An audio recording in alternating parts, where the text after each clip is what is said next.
Hello, everyone, and welcome to The Build Show. I'm John Peitzman, JP, Certified High Performance Coach and creator of the Build Framework. I work with individuals and teams all over the world to help them thrive in their personal and professional lives. And as your host on this show, our aim is to help transform lives one guest at a time. And how do we do that? We do that by having amazing guests. And today is absolutely no different. We have with us Taylor McPhail. Started in the 1960s, McPhail's is a Victorian-based furniture business that was founded by Keith McPhail, a fourth-generation farmer. Taylor McPhail, along with his brother Casey, took up their dad's legacy, but faced a huge struggle to keep the business alive and, like many, were extremely stressed when the COVID-19 pandemic hit. Taylor has a double degree in commerce and law, but it was ultimately his creativity, tenacity, and work ethic that allowed him to stay the course and turn things around. Taylor and his brother went from making a loss with their business being on the brink of closure to generating a turnover of $22 million a year in just 24 months. Taylor was able to leverage some of the key components of the Build framework to do so, and I'm very excited to share his story with you. And he is joining us from another part of Australia via video technology. And we are very, very, very privileged to have him with us here today. Taylor, welcome to The Build Show. Good to be here, JP. And where are you dialing in from? Wangaratta, so we're in, which is where our whole business is based out of, which is on the Hume Freeway, about 2.5 hours northeast drive of Melbourne, sort of 5 hours southeast of Sydney. Right. Southwest. Beautiful. Yeah. And before we dive into the Build framework and everything, I'm really excited to talk about this journey, especially given what you were able to do to turn things around. I mean, so many people I know will be absolutely very, inspired by what you were able to do and what they can subsequently potentially do in their lives and businesses and the rest of it. But before we dive into that, I mean, what are you excited about mostly right now as you sit here in life? Well, right now, it's sort of, I was just speaking to my warehouse manager earlier today, and he came out, we've grown a lot over the last 2-3 years, and we've had a lot of issues. Normally every morning you have that meeting. It's like, oh, what's the problem now? And today, first probably time he's ever said, he's like, actually, everyone's really happy and it's all working pretty well. I'm really happy with all the boys and the team's working well overall. So that's pretty exciting. That's sort of come together after these 3 years of, you never know what call you're going to get in the morning, and then now it's all sort of come together a lot more. So, and everyone's happy, everything's smooth, it's pretty smoothly at the moment. That's great. But as you know, and as we will talk about, I'm sure that doesn't happen just by happenstance, right? That happens because you have the right soil that you farm and you water and you nurture and everything that you do to make sure that you have those days, which thankfully you have today, which is a great day and everything is aligned. And, it's really great to understand how that all comes together and the end result of implementing things like the Build framework and how that works. So with that, let's jump right in. For those of you who don't know yet what Build stands for, it's an acronym. It stands for Build Relationships, Understand the Business, Implement Strategies, Lead and Inspire, and Deliver Excellence. And what I love, Taylor, about this show is that, even though the framework stays consistent, every single participant as a guest on the show brings their own unique perspective and story and background to how they've implemented Build in their lives to really, again, touch people in a different way and inspire them in unique, ways with their insights and inspiration. So I can't wait to go on that journey with you now, especially given, where you were and where you are today. So let's jump in. Let's start with Build relationships. Yeah. So with Build relationships, I mean, that, maybe, before we jump in and completely kind of go, give a little background. I said it in the introduction there, obviously, but can you give a little context maybe, and then we'll jump into kind of how Build helped to establish the success in this. But what was the situation that you were in, just kind of at a high level, and when things were not going very well and you needed to kind of be faced with that, we got to turn things around? Yeah, so basically, very high level. Mum and Dad ran the business, or what we had, up until Dad died in maybe 96. My two older brothers came in. They're significantly older than me by about 17 years and 21 years. They came in, they ran it up. They basically took over in mid-2000s from Mum. Mum ran it on her own after Dad died with them helping, and then they took it over and owned it.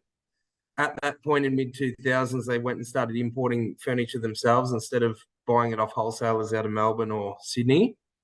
So went direct to the factories in China and Vietnam. Had massive success until the GFC. After that, it's sort of like they maybe got it up to, with 3 stores, like 6 million to 10 million turnover. And then after the GFC, sort of nothing got reinvented, rode the wave of the good times, and it sort of just started to decline. And then I came in about 2014 after being a lawyer in Melbourne, which I didn't really like too much. Jumped in up here, sort of worked with him for a bit, took over from my oldest brother's shares, and now my middle brother and I own it together. And it kept going down and down, like to the point where it would just be, you sort of fall into a trap where you're stuck. Customers would nearly come in, you couldn't be bothered getting up and serving them, sort of thing. So it all sort of just implodes, and then basically we had to look at each other and say, well, we're going to go broke here. Like we had good lives, you know, like I went to private schools and everything, and was looking down the barrel of, you know, basically having nothing. So then we reinvented and brought Ashley Furniture to Australia from the US, which you might know of. So they're the biggest furniture manufacturer in the world, started off in sort of Wisconsin. Brought them over. We were already importing from them. Brought them over. They taught us a lot about how to sell and decorate our stores. So there'd be more like, you know, like your American stores, like your Bass Pros, like a showcase, right? Yeah, you don't have that in Australia, and we're still retailing out of a tin shed, basically, with concrete floors, no air conditioning. So we put our houses, went to the bank, had some equity in the houses, got 250 grand each out of that, put it into building this Ashley store, which probably worked initially, but the cost of what we'd put into it wasn't returning enough to pay that cost. So say we might have been turning over $100,000 a month before the Ashley store. We went to 200,000, but we'd spent so much we probably needed to go to 300. Right. And just for context, was this before or after COVID? Because I know COVID happened in that this is before. As well. So this is the background before. This is when we really went. So then the Ashley thing didn't really work for us. We opened up another store. We're losing money every year, basically. So every month you go by, you probably lose 20 grand a month, which was a lot like then when you didn't have it. So then creditors were getting out further, you know, people were getting out to 90, 100 days. And then we changed and went back to our old brand, went back to China, designed a bit of our own stuff again, brought it in. It started to pick up maybe 5% a month, 5 to 10%. So the turnover, it was getting better. We're still losing. And then COVID happened. It was starting to there was a bit of light at the end of the tunnel at that stage. But then COVID happened, and we're like, oh, bugger it. We're done. That's it. And we were closed for 2 weeks at the start of the first lockdown, and would have been March 2020, I think it happened. And then, I just went back into the shop and thought, well, I can't just sit at home, so I had to just sell stuff online, and I was just taking pictures and putting it up on Facebook, you know, mirror, anything that I could hand on the floor, I was just selling it, and it went off straight away. So like just doing that, like we might have, say you'd average $10,000 a day when we were before COVID, normal trading, like just online only, I was doing like 25,000 to 30,000 a day, and I could not believe it. And then within a week, I went from having 10 containers on order to 150. Right. So let's stop right there at that context where you just are ready to turn things around and talk about how the build framework kind of applied to that. So let's talk about first build relationships, right? So it sounds like you had some relationships you had to build with your customer, at least directly, right? To kind of help turn things around. Well, it's probably not the customers. What would you say about that? Yeah. The customers were in abundance in COVID, I think, which basically in retail, probably not. We basically picked up all the airline customers, hospitality customers, all went to retail, which they weren't there. So the relationship building there was pretty easy, really. You just put it up and it would sell. It was more the relationship with the supplier, because I needed stock quick. So I had maybe sitting on 600,000 of stock in my stock holding, and we were selling like nearly that. Well, our first big month, which was the April month, we did like 750,000. So I only had like 2 months of stock at that rate to get through with what was flowing through. So it was at the very start, the building that relationship that we'd built over the period with those suppliers where, like we were out 90 days on account and they would let, like they didn't know if they were going to get paid, but they stuck by us based on like you'd call them and you'd work through it. And as you would, you don't just say, Yeah. I'm not going to pay. You have to try and keep that relationship so they'll supply you, because like they could have just said, no, we're not going to get you anything. You're not paying for it. So they Right. looked after us there, and now we pay within 7 days. So Right. like that turnaround and that relationship, they backed us. And, now we have a lot of people come to us to try and take our shipping business or, other suppliers or whatever. And we just say, no, well, these guys looked after us. So Right. when it was tough, and if it gets tough again, you want to have those relationships with those. A lot of the supplier is, whether it be freight, rents, whatever, you want to have that relationship where that they'll look after you and you look Right. after them in return. So key, like you say, in good times and in bad, and that actually cements the relationship so that when others come in and try to disrupt that, right, it's not going to work because the value of that long-term relationship that you've established. Yeah, that was exactly what happened with Ashley too. So Ashley, we owed Ashley a lot of money after a store that we set up didn't really work that well, and they basically gave us interest-free terms to pay it down on every container as we forward ordered. So, we could have just ripped out a heap of money to pay them straight away, but then we wouldn't exist anymore because we would have just lost it all. Whereas the slope, we understood we had to pay it back. They worked out a situation where it worked for them, worked for us, and now we order probably 10 containers a month off them. So Right. it's Exactly. they could have just asked for all the money up front at the time, and then they wouldn't, the business would have stopped. Yep. And it continued, and relationships continue then to understand the business, right? Which is the you in the build framework. So if we move into the category of understand the business, what key understanding do you think is important to share with our listeners today regarding the journey you went through and the understandings that you now have that you have the opportunity to share? I would say, so a big thing that we did and we always were known for was delivery. So furniture being an item, it's difficult for someone to pick up themselves. It's what we'd call ugly freight. So it's never like it's kind of heavy, it's awkward shaped, it's easily damaged. So we probably understood the fact that people needed it delivered. People can't just rock up Right. with a trailer. People don't have, not everyone has a ute. So basically offered the delivery service, which is we do $59 delivery within maybe about a 1,500-kilometer radius. Wow. And the way we did that, at the start, we wore it a lot, which was in that COVID period because, no one could leave, no one could get it. So we had to get the furniture to them.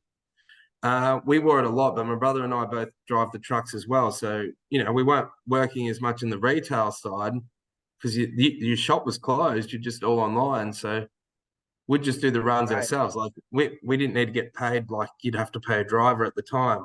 So you just do a lot of the runs yourself. And now when the truck goes out, it's completely full. So there might be $50,000 of sales in a truckload, which you would draw, like if I said that to a lot of smaller retailers and stuff like that, sort of get up us about, oh, you can't do that. You're losing. Like how you expect the freight to do? Well, we do it all in-house. And I tell them, if you had someone 6 hours away wanted to buy $50,000 worth of furniture, would you drive it there and sell it to them? And they go, yeah, well, of course. I said, well, that's basically what we do. We just do these long trips and then they're full truckloads. So it's not just, you might have 10 drops in it. So it works. Right. So it's understanding like what people are actually wanting to it was have understanding your customer, what delivered, they right? needed Yeah. so that you could provide the service. And it goes a long way. Like our advertising is, I look at it in from like, as in what your audience would want to see. So I know what my audience is, and what would trigger them to see. So like how I'd do pictures or whatever is like how they would want to see it, which is a bit like the Ashley thing. So you don't want to see go into a tin shed shop that's hot as or cold as in the winter Right. to buy a loungewear because it feels nothing like at home. Right. That's So great. Yeah. And any other key understandings before we move into to implement strategies? yeah, it was that, and probably the staff.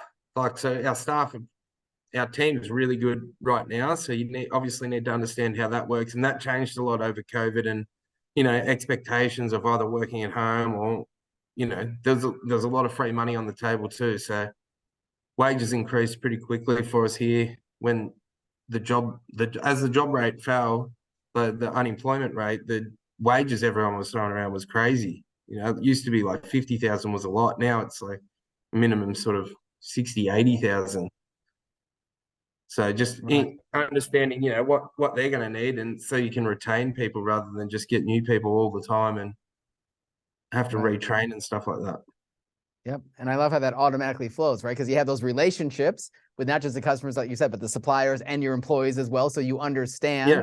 what your customers want, what the employees want, and what's appropriate, which then leads to implement strategies. So let's talk about implement strategies. And you already talked about one, which was amazing. I thought kind of a game changer, that whole $59 delivery, right? That was a strategy that you implemented that kind of worked Yeah. really, really well based upon your understanding, right? So that's that whole centrifugal looping of the build framework. So what are some other things you have to say about implement strategies or other strategies that you implemented that were so successful based upon those understandings that you came to? So we identified that before you sort of come to a strategy, you got to identify a problem, right? So like otherwise you don't need the strategy. So first one, Right. our problem was we weren't selling anything. How do we sell? Then you 59. A big back end problem that we had was like customer damages for the furniture. As it was, so we got up to about 21 warehouses at one stage, like small sheds all across, and we were importing up to 80 containers a month, 40-foot containers across these little sheds. Somewhere like 300 square meters, some with 2,000. But Right. the stock was getting handled maybe like up to 15 times before it was getting to a customer, so there'd be inevitably damages. Right. So a big strategy we came up with was we built this enormous warehouse, so one enormous facility. So basically, you might have been renting between what we owned and what we bought at the time to what we had. We were renting maybe 15 warehouses, and now we're down to 3 warehouses, and we built a massive shed. So like a Right. 8,000 square meter warehouse, all proper, clean, safe. It has reduced the damages significantly. So Right. that sort of overall strategy of getting into a proper warehousing distribution center as opposed to out of little sheds everywhere worked really well. And there's a lot of strategies like lower down within that sort of warehousing framework to improve on, speed, efficiency, not having too much stock. Better cash flow sort of strategies within that as well. Yeah, great. And let's just balance it out a little bit here. I love how we're focused on the business, and I know our listeners are all taking notes and seeing how this applies to what they can do to make things better in their lives. But I also know there's a personal side, right? And the Build Framework, of course, is a heart-based system for personal and professional growth. And I gotta think that there was some strategy that you had to implement on the personal side just to persevere, right? Just to Yeah. keep the faith, and I don't know if that was a meditation practice or a daily regiment or a belief system, or I mean, what strategy on the personal side that obviously ties to business and the success There's that you probably a had little there, bit but more what would that be? uncouth. Yeah. There's maybe a little bit more uncouth than that. You'd find you'd end up. Well, there's a lot of steps that sort of happened along the way. So my brother and I basically led the whole push of it. We've both got wives and fairly young children. So we're lucky enough to have good wives that sort of support you at home as much as you needed to, because there would be a lot of times that you'd be extremely stressed, Right. uptight, have to deal with all that sort of, you come home, you're not happy. Mm. would probably drink a lot too much at the time, so we didn't really do any of the meditations, and that's why we've had, in the last sort of 6 months, come to a time where we had to get this sort of sorted so we could focus back on our personal lives. Because there was a massive toll to get to this sort of level. Like you were never home. I had a farm of 20 acres, for instance. I had to just sell it to move into town because I could never get any time to work on it. Like basically declutter my whole personal life so there was nothing to do in it, if that makes sense, Right. because all my time was going to the business. Right. It probably got made easier a bit during COVID that you couldn't travel anywhere and expectations like weren't low, but weren't high, from the Mm. family side to go away all the time. But yeah, now that's where we've really tried to change it around, both of us now, to make sure that you do focus a lot more on your personal life.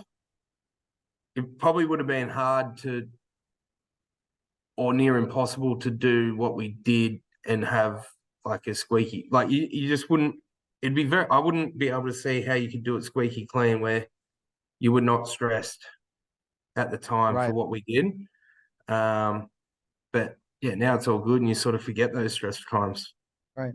Well, it sounds like you had the support system in place, like you said, with the great relationships and understanding about what your relationship was about, so Yeah. that the strategy you implemented, which was maybe for a limited time, hey, we're going to go all in. It's going to be stressful. We're not going to have a lot of time with the family or whatever that is, but at least in that understanding with those relationships, you see the light at the end of the tunnel, right? And you know that this isn't something that is going to be this way for forever, that we're doing this, right, for the Yeah. reason, right, to get to the other side. And now it sounds like you've arrived on the other side and you're honoring that promise, which is okay. And now we're going to have a little more balance and shift our strategies a little bit so that we implement strategies that are more, about the home life and again, the balance and time and attention and all those things. But I think the lesson there that I'm hearing from you is that sometimes is not about balance, right? Sometimes it's about, you have to actually sacrifice one a little bit in the short term so that you know that you're going to, win the war, but maybe a particular battle you might lose, right? Or sacrifice Yeah. certain And things. you got to sort of come back. My wife's particularly really good at it, would handle it really well. Like at the start, it was a bit of a turmoil part to try and get through that. But now that once we both understood where we sort of stood, it works out quite well. And you got to repay that favor too. You can't just now go out on my own and go out to the pub with the boys every night or every weekend. Right. Like it's home time. Like we've just sort of bought a farm to have a bit more relaxation on the weekends where you take your children out. It's not just go and party now that we've made a heap of money, and you know what I mean? It's like you go to the footy with it on the weekends with your family. You got to repay that time that you took away and have that understanding that you're both in it together.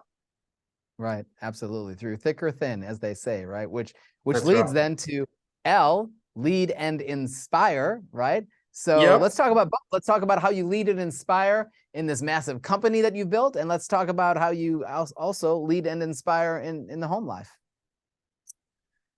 Yeah, well, the sort of probably main thing comes down to, even with my brother as well, like probably by example. So as we've done it, like we drive the trucks, we have to buy a prime mover to collect our containers from Melbourne, which is 250 kilometers away. So we bring up all our own freight by road in the containers in a semi-trailer.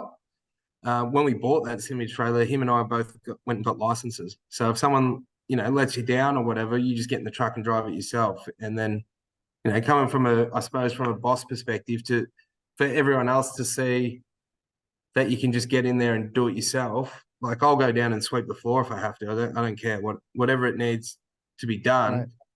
Builds like a better team environment. So when we're setting up the retail shop, I quite actually like doing the vacuuming because it's reasonably therapeutic.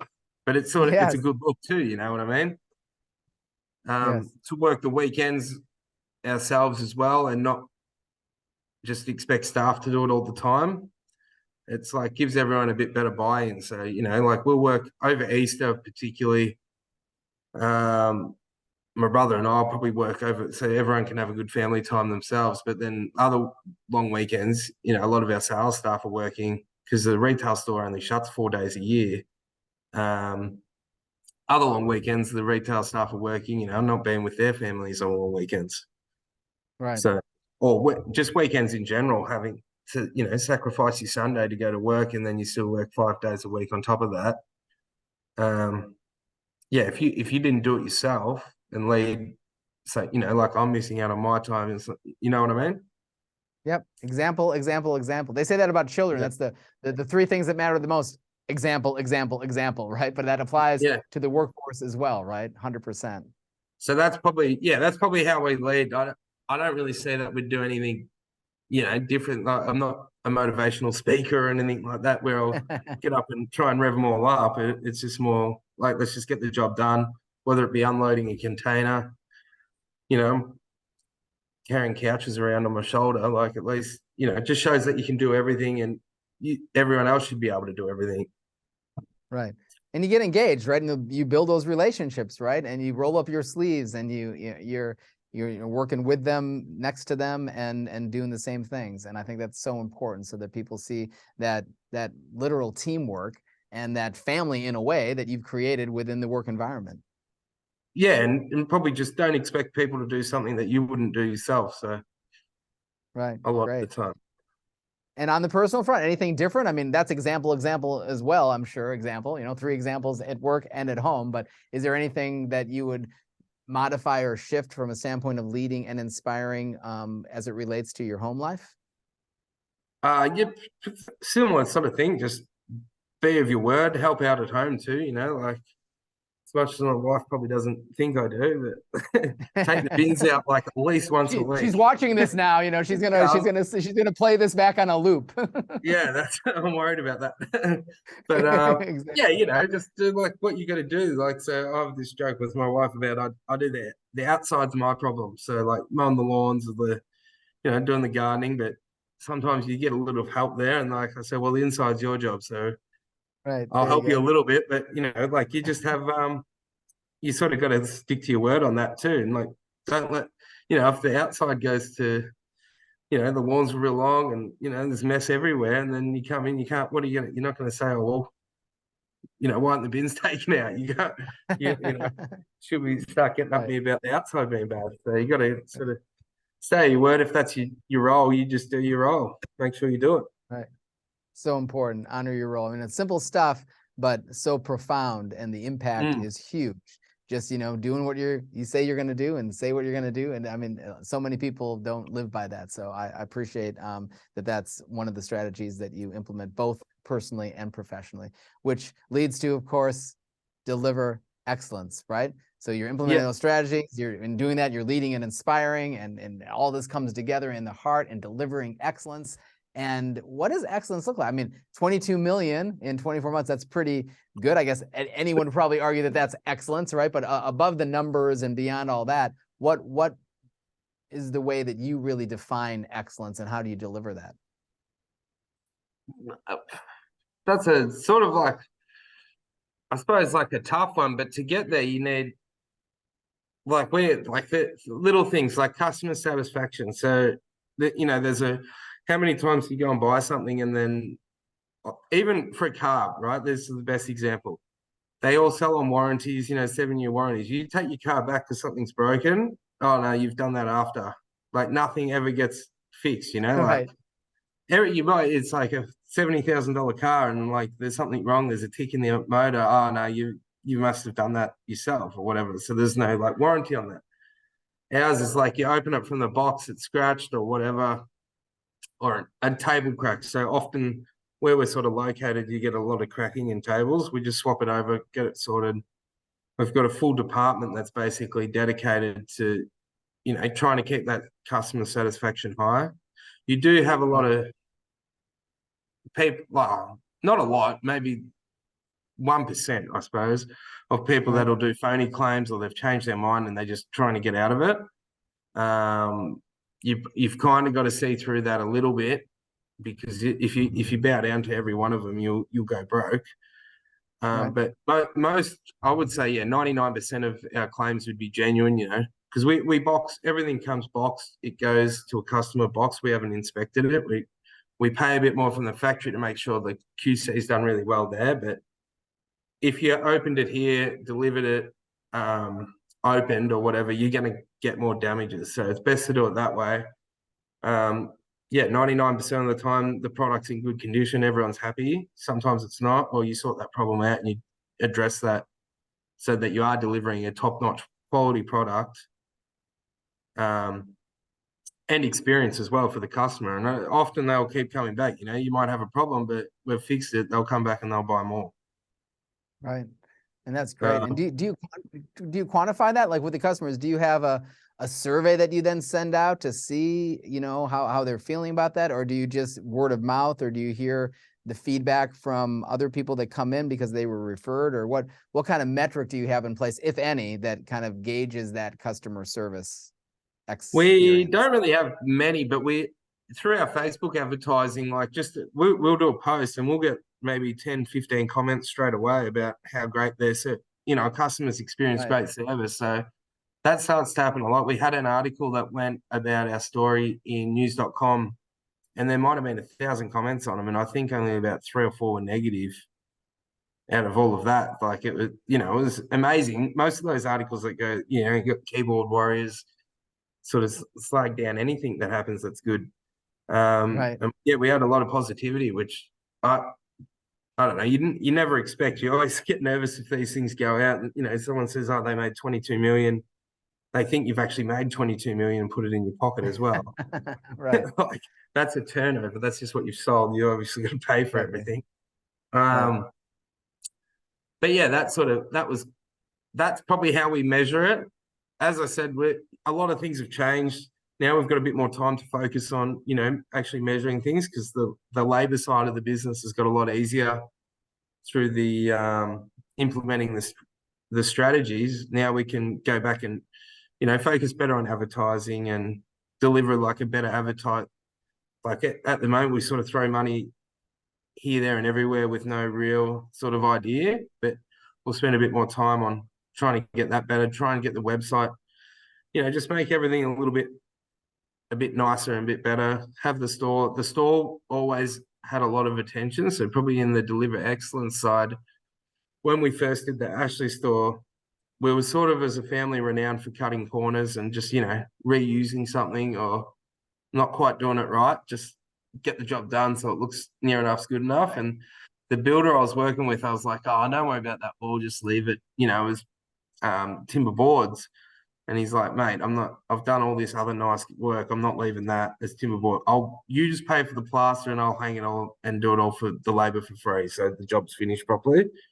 And it was at that point I was like, well, yeah, you got to have, you don't go to the Langham or Shangri-La and, there's light globes out, or, you know what I mean? Like you got to deliver that sort of whole nice experience. If you want to go, you don't, you know what I mean? Like if you're charging people like coming to a nice experience, I think, and you got to have everything done nice. Like the shop needs to be clean, heated and cooled when it's, the opposite to outside. So it's comfortable.